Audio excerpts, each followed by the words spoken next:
چرا هیچ صدایی نمی آید؟ پدر سکوت کرده. دیگر صدای ناله های او را نمی شنویم. نمیدانم، نکند اتفاقی برای او افتاده باشد.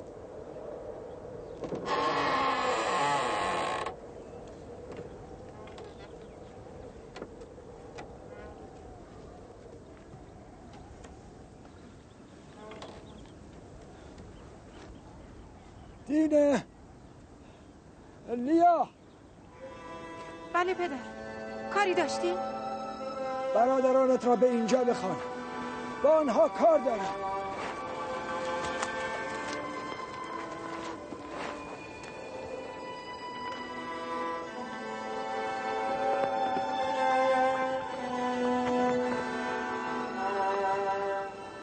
همگی اینجا هستن پدر. با آنها چه کار دارید؟ مرا جای بنشانید. با من میایید پدر.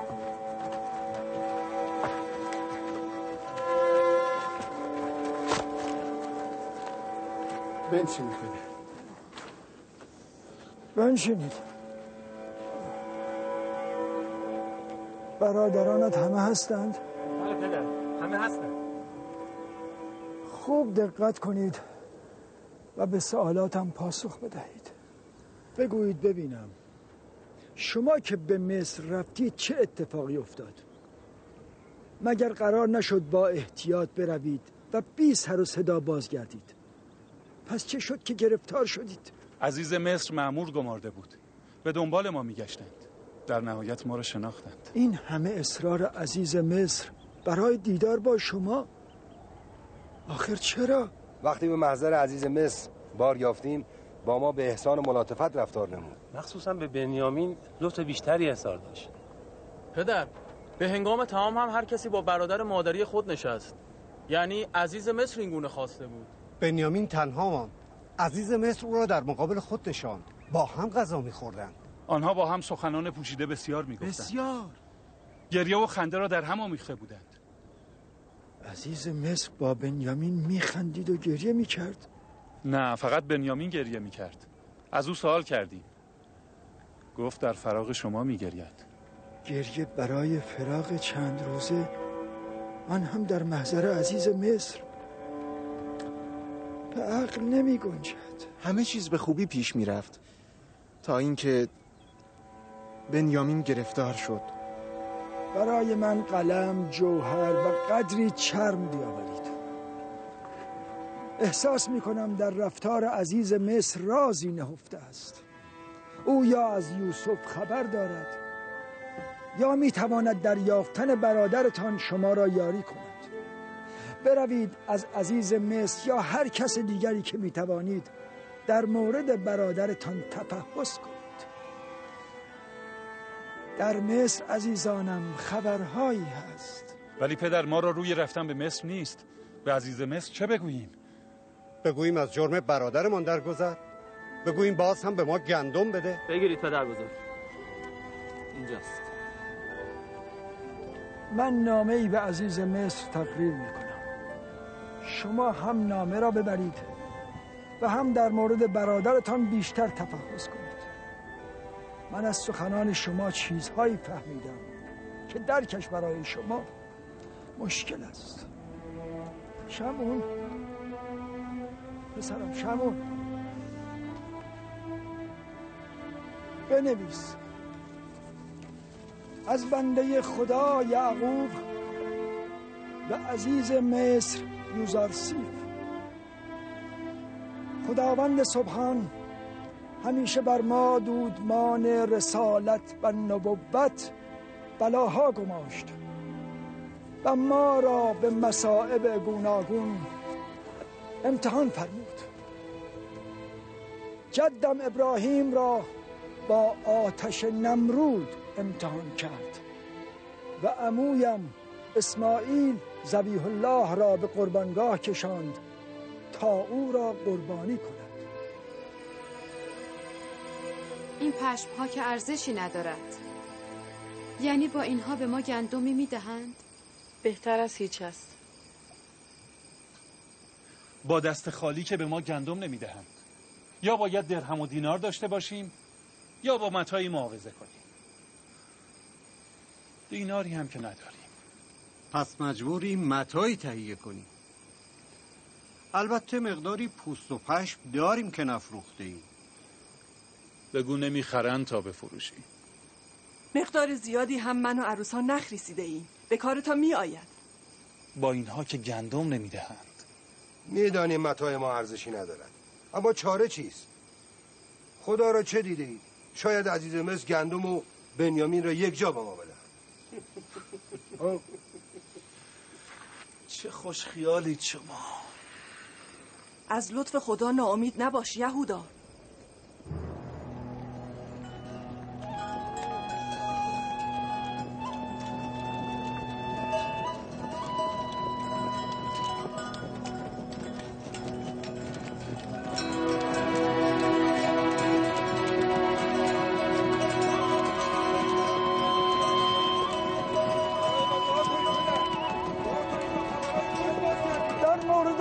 تفحص کنید، نامه ما را به عزیز مصر برسانید. بدون بنیامین به کنعان باز نگردید. خدا نگهدارتان، خدا نگهدارتان.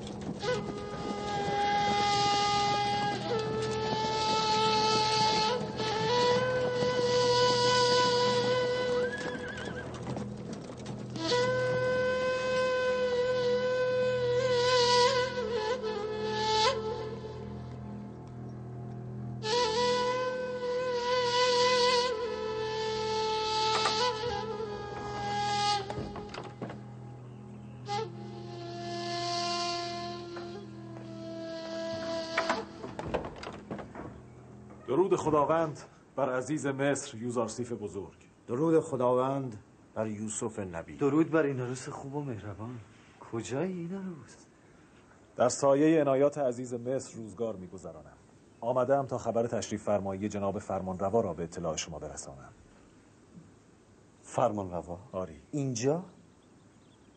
عجب.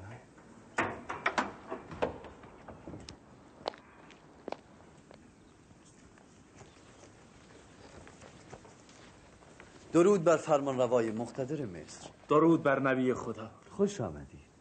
خوش آمدید بانو. چه شده که یوزارسیف حکیم کمتر از ما یاد می‌کند؟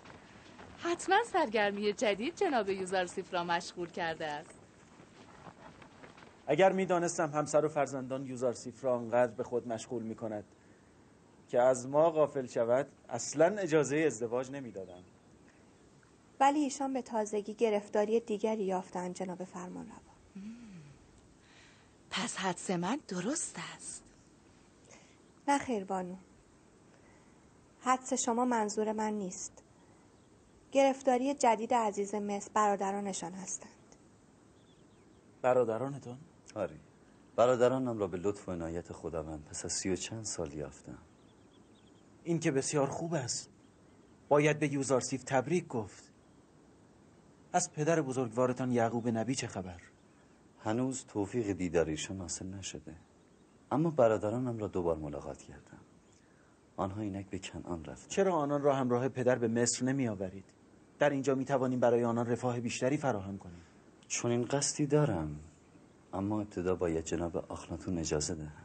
این مایه فخر ماست که یعقوب نبی مصر را به قدوم خود متبرک کنند. صاحب اصلی مصر تو هستی. از ما اجازه می‌خواهی؟ هرچه زودتر آنها را به مصر بیاور. گفتم شاید به گرفتاری عشق آسنات، عشق زلیخا هم افسوده شده که ما را از یاد برده ای.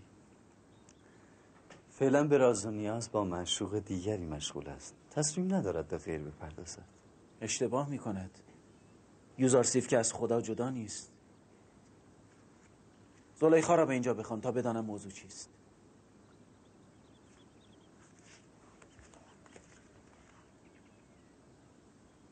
حال خاندان خود را در کجا سکنا می‌دهی؟ در منطقه‌ای به نام کوشن، در نزدیکی منفیس. منطقه‌ای در نزدیکی دلتای نیل با زمین‌های حاصلخیز. این بهترین کار است. با شما موافق هستم. مشروط بر اینکه جناب یوزارسیف با اشتغال به پدر و برادرانش از ما غافل نشوند. ما طاقت دوری یوزارسیف را نداریم. به ما ستم نکنید. این نهایت لطف جناب فرمانرواست.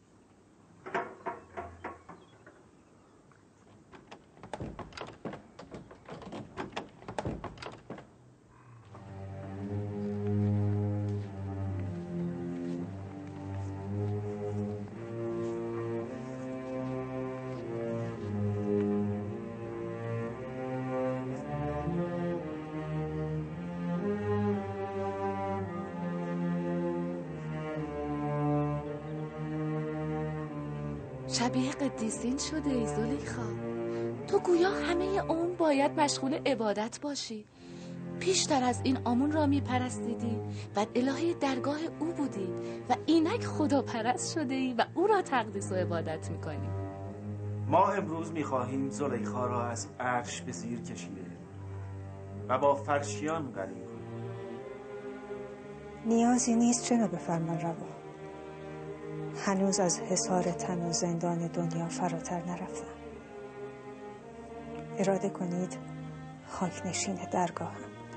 اگر این چنین است چرا با افلاکیان نرد عشق میبازی و از خاکیان غافلی؟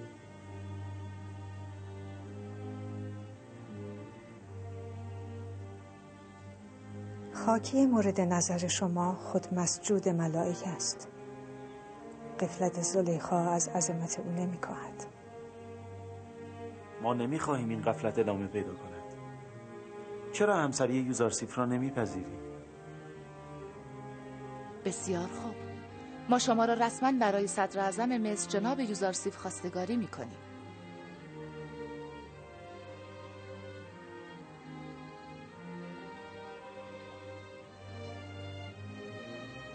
اگر جناب فرمانروا و بانو اجازه دهند، بانو زلیخا چند روزی را فرصت فکر کردن داشته باشد. فرصت فکر کردن دارند، اما اجازه رد کردن ندارند. من پاسخ مثبت میخواهم. شما هر دو برای ما عزیز هستید. نمیخواهیم این وصلت بیش از این به تعویق بیفتد. زلیخا میتواند برود.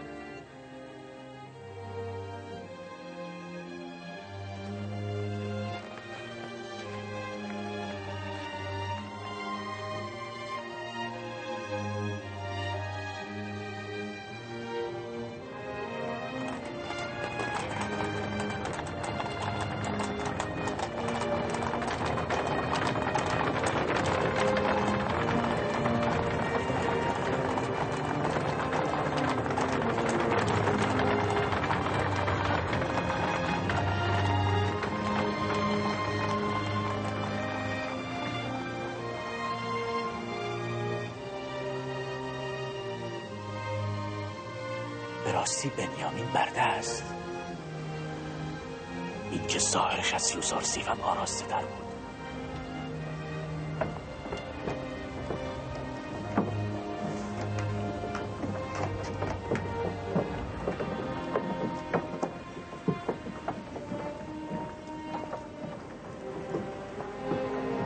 ایسکی برو دریافت.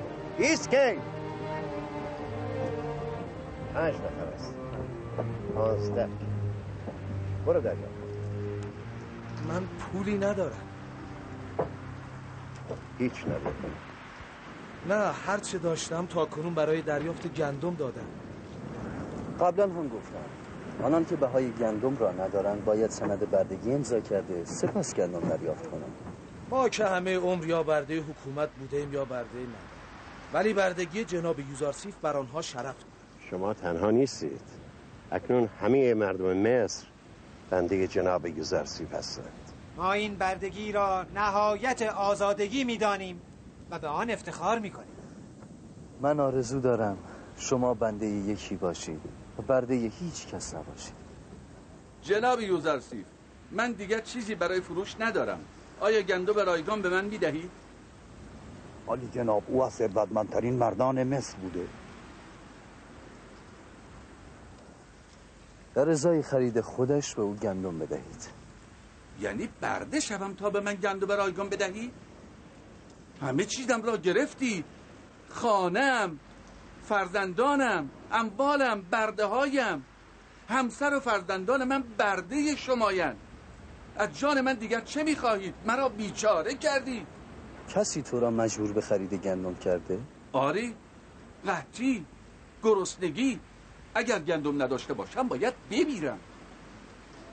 در زمان قحطی تو محصولی به سیلوهای حکومت تحویل دادی؟ نه، اصلا فکر نمی کردم قحطی رخ دهد.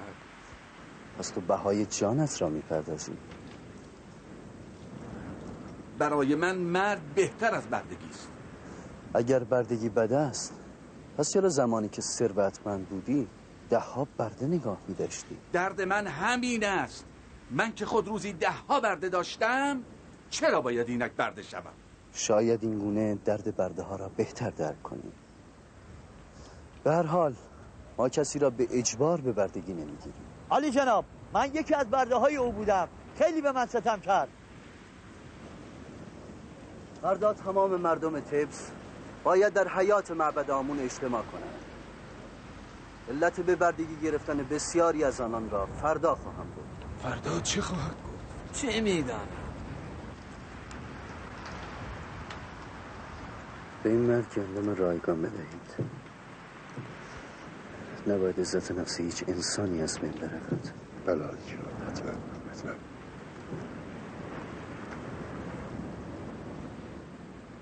چقدر گندم میخواهید؟ در قبال بردگی؟ نه، گندم برای شما رایگان است.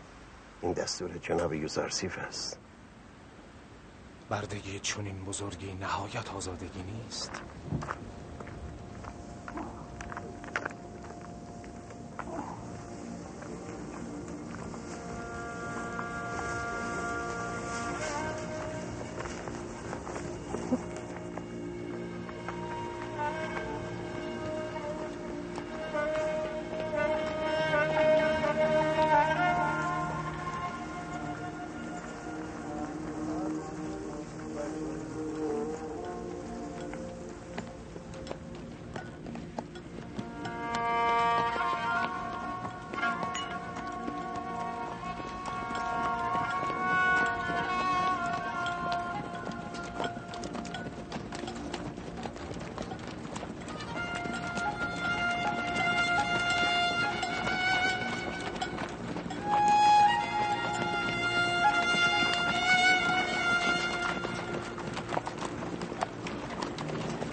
در مصر اکنون هیچ چیز متعلق به هیچ کس نیست. حتی مردم خود نیز در تملیک حکومت هستند. تمام گنجینه های معبد آمون متعلق به حکومت مصر است. تمام سرمایه‌داران و صاحبان مکنت از ذریعه قدرت به زیر آمده با دیگر مردم همتراز و برابر شدند. هیچ خطری یکتاپرستی و یکتاپرستان را تهدید نمی‌کند. حال تصمیم با شماست. با این همه برده و این همه ثروت چه خواهید کرد؟ مصر هرچه دارد از برکت وجود یوزارسیف حکیم است. اگر اخناتون بر اریکه قدرت نشسته به خاطر شماست. شما صدر اعظم و عزیز مصر هستید. اختیار همه اینها با شماست. هر گونه که میدانید عمل کنید. حتی اگر همه را ببخشم؟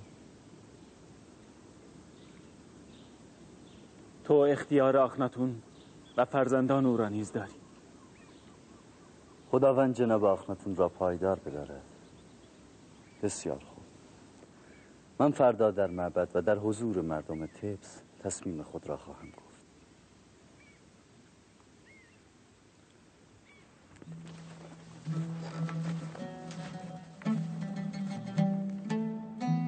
آیا زمان پذیرفتن تقاضای یوسف نشده؟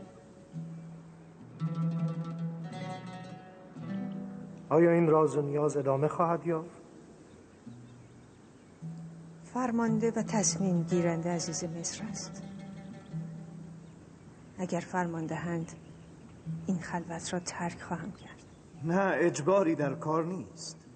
مهر و محبت که نباشد اجبار بیفایده است. گاه به خود میگویم با وجود عشق معبود آسمانی چه نیازی به عشق زمینی است. از طرفی میبینم اگر عشق یوسف نبود من اینک عاشق معبودم نبودم. من از یوسف به معبود رهنمون شدم. با مهر یوسف عشق را تجربه کردم و با ایمان معشوق حقیقی را درک نمودم. من خود را مدیون عشق یوسف میدانم. اما احساس میکنم با وجود معشوقی چون او از عشق غیر بی نیازم. یعنی در کنج خانه دل بانو زلیخا هیچ جایی برای جناب یوزارسیف نیست؟ خداوند با همه زیبایی و عظمتش آنچنان وجودم را پر کرده که جایی برای عشقی دیگر نیست. تردید نکنید. عشقی که شما را به معشوق حقیقی رهنمون شده مقدس است. بین عشق زمینی و آسمانی پیوندی ستودنی و ناگسستنی، مشروط بر آن که عشق زمینی شما را از آسمان غافل نکند. ترسم از همین است که معبود مؤاخذه‌ام کند که در یک دل چرا دو دوست. شما مختار و آزاد هستید. وظیفه من بود در جهت این پیوند مقدس گامی بردارم. امیدوارم بیشتر فکر کنید.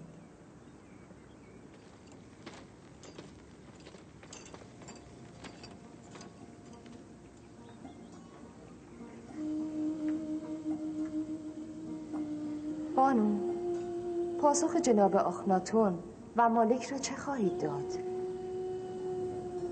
یوسف پیامبر خداست. اگر می شود خدا را دوست داشت اما مهر پیامبر را در دل نداشت. نه، امیدوار شدیم. گویا بانو زلیخا تصمیم گرفتن کمی عاقل شوند.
به نام خداوندی که روزی دهنده و نجات دهنده مردم مصر است.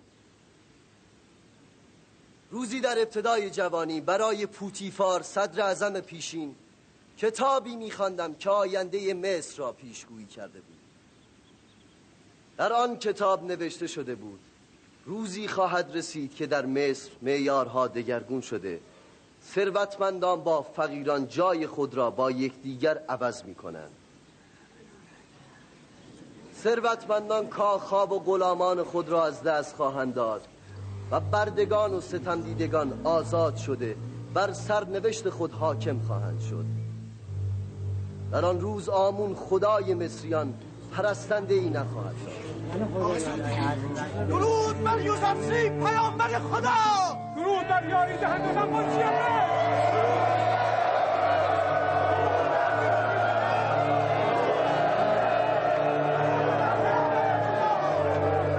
پوتیفار خیلی دلش میخواست روزی شاهد تحقق این پیشگویی باشد، اما عمر او کفاف نداد و اینک شما شاهد تحقق آن پیشگویی هستید.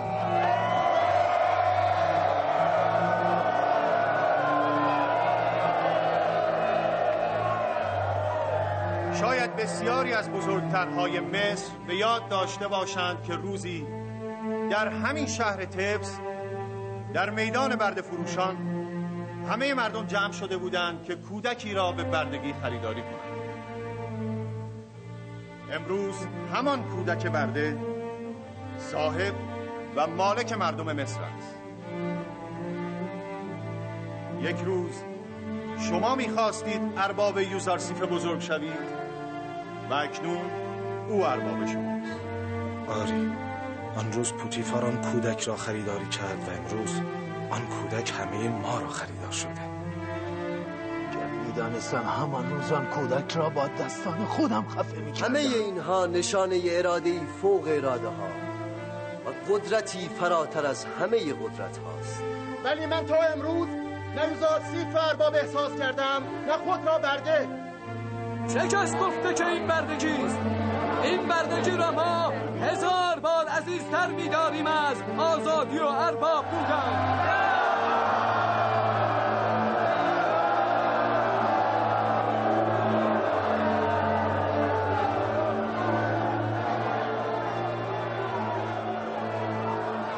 امروز شما را به اینجا فراخواندم که از قید بردگی یوزارسیف و حکومت مصر آزاد کنم. مردمی که بندگی خداوند یکتا را پذیرفتند نباید بنده و برده هیچ حکومت و قدرتی باشند. امروز شما سند آزادی خود و خانواده هایتان را دریافت خواهید.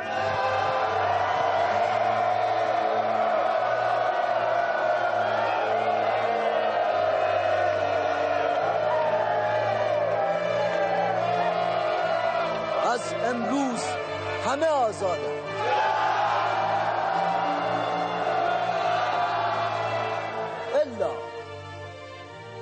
الا آنان که پیش از این آزادی دیگران را سلب کرده بودند. الا بردهداران و سرمایه‌داران که از دسترنج مردم به ثروت و مکنت رسیده بودند. آنان همچنان برده باقی خواهند ماند. یوغ بردگی به گردن آنان نمی نهیم، اما اگر خطایی مرتکب شوند به سختی مجازات خواهند شد. من مردم مصر را نخریدم مگر اینکه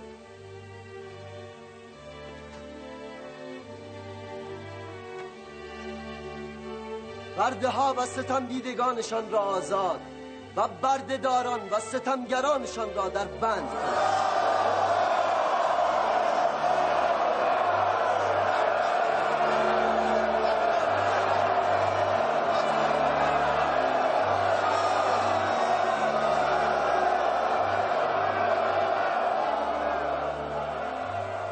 پس این بود راز به بردگی کشیدن مردم مصر. پرهای جناب یوزارسیف هیچگاه بی علت نبوده. او با این ترفند خوب و بد را از یکدیگر جدا کرد. سخنان عزیز مصر بی‌شباهت به سخنان انبیا نیست. او ناجی مصر است. از فردا مسئولین تمام سیلوها موظفند به مردم گندم رایگان بدهند. اینک حکومت مصر موظف است شکم مردم را سیر کند، چه آنان که امروز آزاد می شوند و چه آنان که برده باقی می مانند.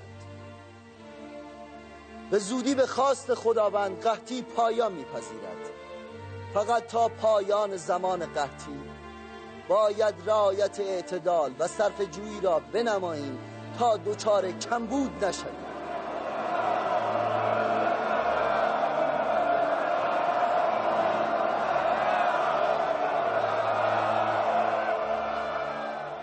پیشتر اینجا معبد آمون بود. از این پس در این مکان خداوند یکتا ستایش خواهد شد.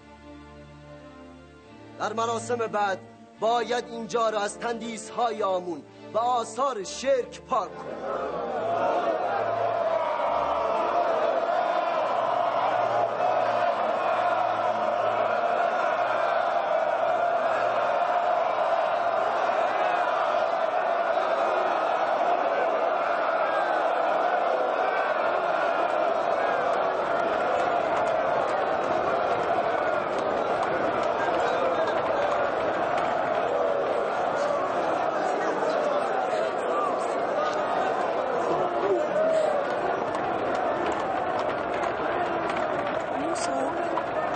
یوسف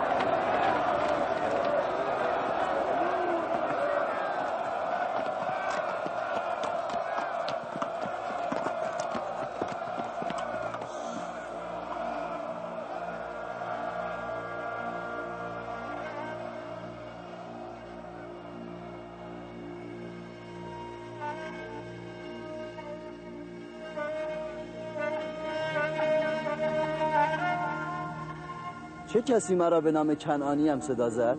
یوسف یوسف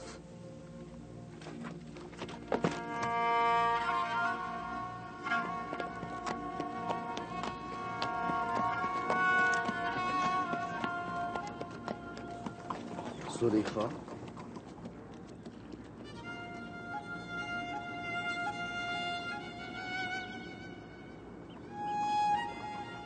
تو اینجا چه میکنی؟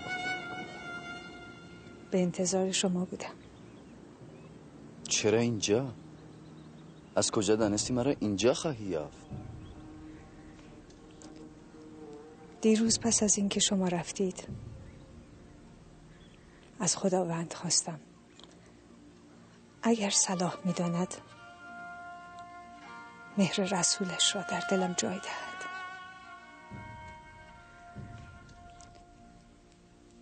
نمی‌توانستم تحمل کنم عشق خداوند در قلبم باشد اما از مهر رسولش اثری نباشد.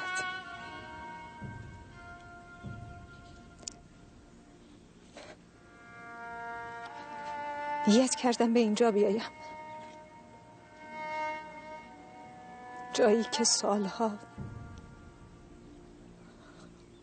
آرزوی وصل شما را انتظار کشیدم. میدانم انتظار سخت است. سخت‌تر از آن تنهایی است که میشنیدم. همه میگفتند بس کن، تا کی میخواهی در انتظار یوسف بمانی؟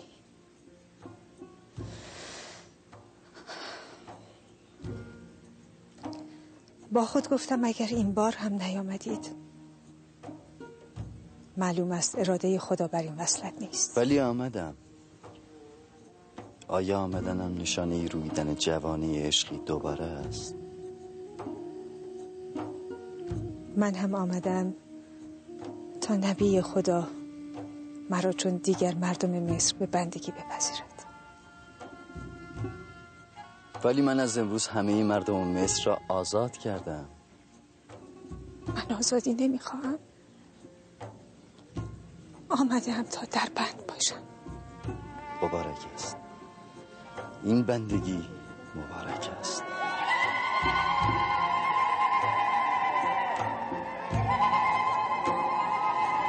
شما شاهد باشید. زلیخا خود را در بند می‌پسندد.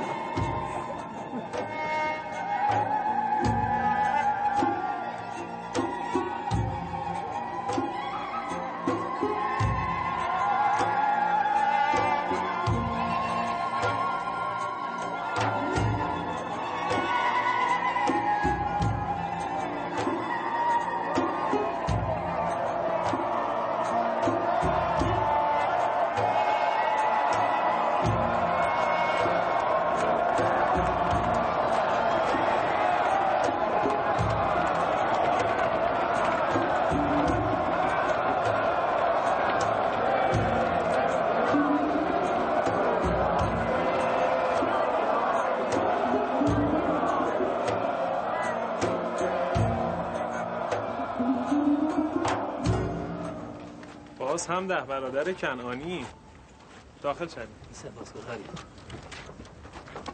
به خاطر دارم گفت او را در کاروانسرای بازار برده فروش ها بیاد. درست است، باید از این طرف برویم.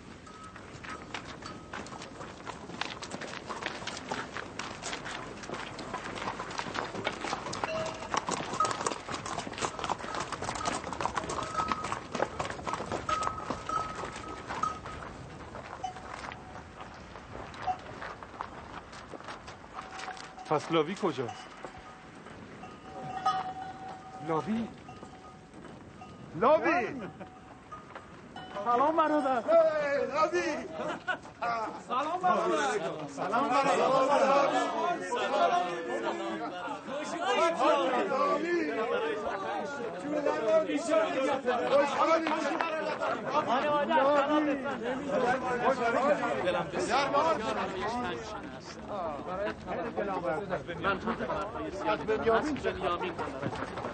خبرهای بسیاری دارم که باید در فرصت خوب عالی. این نامه را پدر برای عزیز مصر فرستاده. تقاضا کرده که بنیامین رو آزاد کنه. باید عزیز مصر را ببینیم. این نامه را باید به دست عزیز مصر برسند.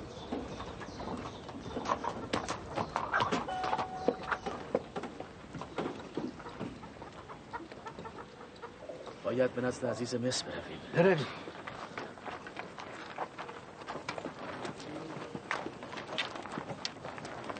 اینجا بمانید، ما باز میگردیم. ما را بی خبر نگذارید.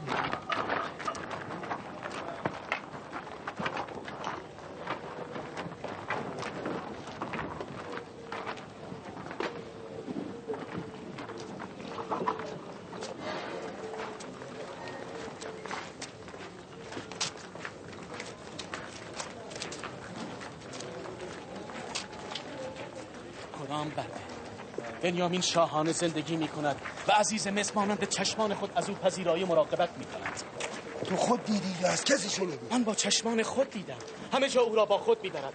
حتی در یک عرابه در کنار خود قرار می دهد. یعنی او بردی مخصوص خود یوزارسیف شده؟ من میگویم بنیامین شاهانه زندگی می کند. آن وقت تو میگویی برده مخصوص؟ او هم مانند برادرش یوسف مهره مار دارد. آنچنان نظر عزیز مصر را به خود جلب کرده است که او را حتی لحظه از خود جدا نمی کند. از این طرف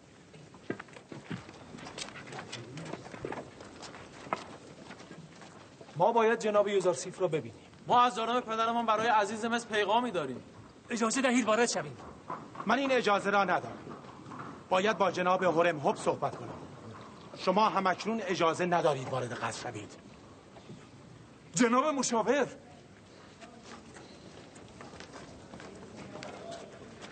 جناب مشاور، عرضی داشتیم. باز هم که شما دیگر چه میخواهید؟ میخواهیم عزیز مصر جناب یوزارسیف را ببینیم. از پدرمان برای ایشان نامه‌ای آوردیم. گمان میکردم با عملی که برادرتان مرتکب شد دیگر روی بازگشت به تبس را نداشته باشد.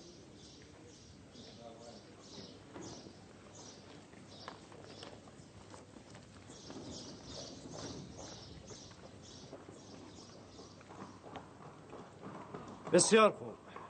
با من بیاید ببینم چه میکنم. بریم.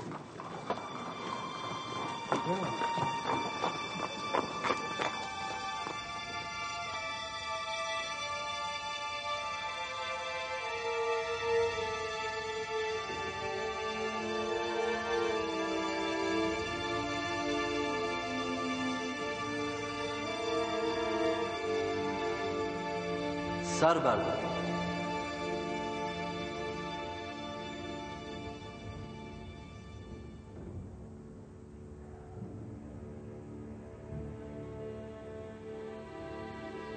بگویید چه میخواهید؟ اگرچه از خطای برادرمان شرمنده ایم، اما بزرگواری عزیز مصر موجب شد که بار دیگر دست نیاز به سوی ایشان دراز کنیم. هنوز در کنعان قحطی بیداد می کند. ما دیناری برای خرید و متاعی برای معاوضه با گندم نداریم و بضاعتمان بسیار اندک است. فقط مقداری پوست و پشم و نخ آورده ایم که میدانیم اصلا در خور اعتنا نیست. امیدواریم عزیز مصر در قبال این متاع ناچیز امسال هم قبیله بنی اسرائیل را از قحطی نجات دهند. بسیار خوب. دستور میدهم این بار هم به شما گندم بدهم، اما در نوبت بعد باید بهای آن را به طور کامل بپردازیم. سپاسگزاریم. خداوند سایه عزیز مصر را بر سر ما پایدار بدارد. تقاضای دیگری هم داریم که امیدواریم عزیز مصر آن را بپذیرند. میشنوم. امیدوارم در مورد بنیامین نباشد. از قضا هست. عاجزانه از عالی جناب تقاضا داریم که او را با ما به کنعان بفرستند پدرمان دیگر تحمل دوری او را ندارند.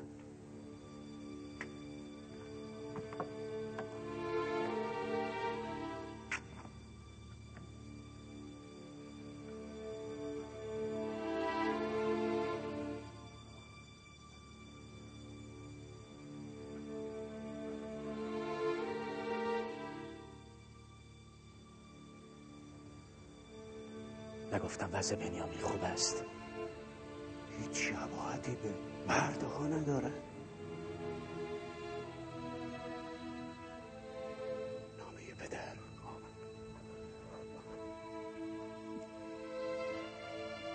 پدر نابینایمان با چشم اشکبار نامه‌ای برای عزیز مصر نوشتند. اگر اجازه می‌دهید تقدیم کنم. بدامون.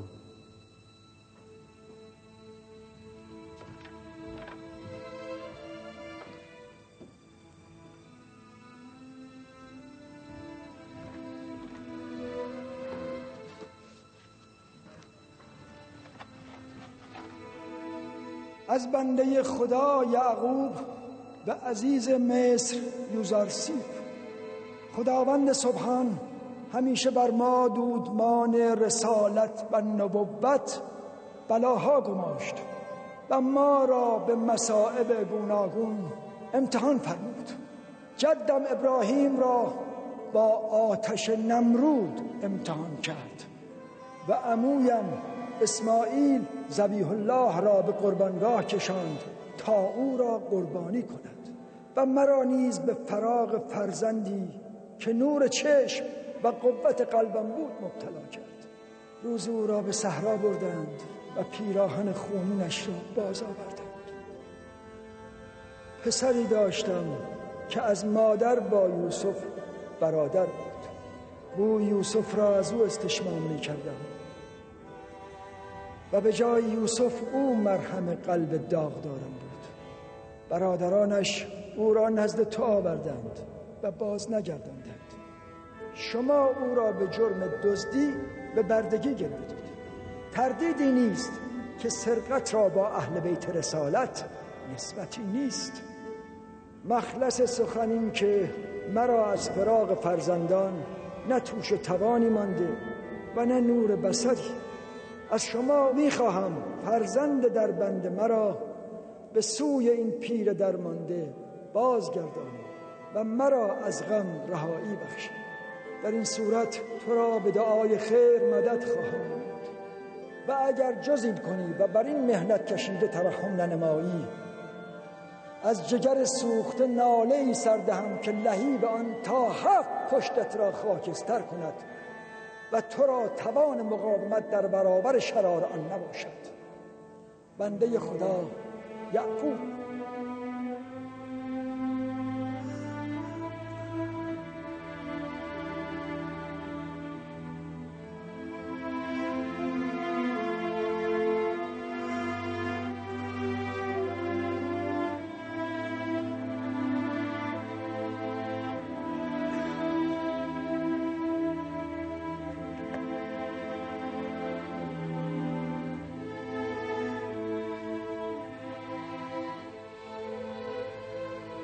وای بر شما،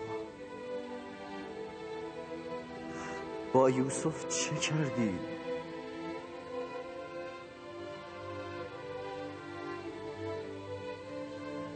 میدانید پدرتان به خاطر اعمال ناپسند شما چه رنجی کشیده است.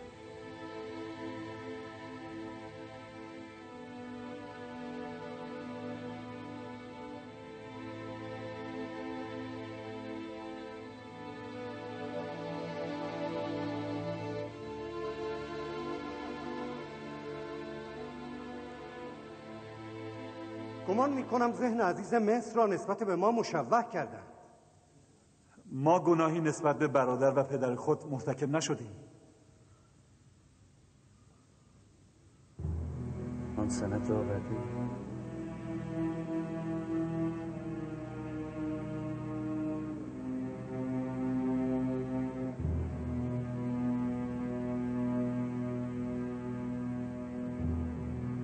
پس شما گناهی مرتکب نشدید. ما جز حقیقت مطلبی نگفتیم. یقین بدانید. بسیار خوب.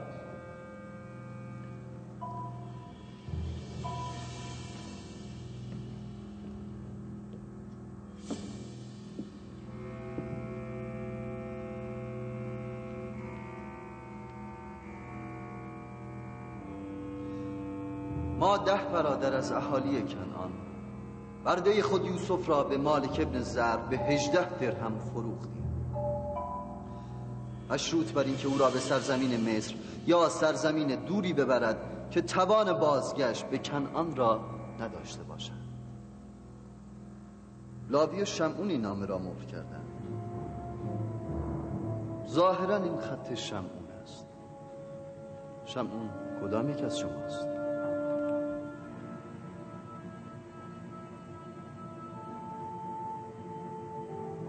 من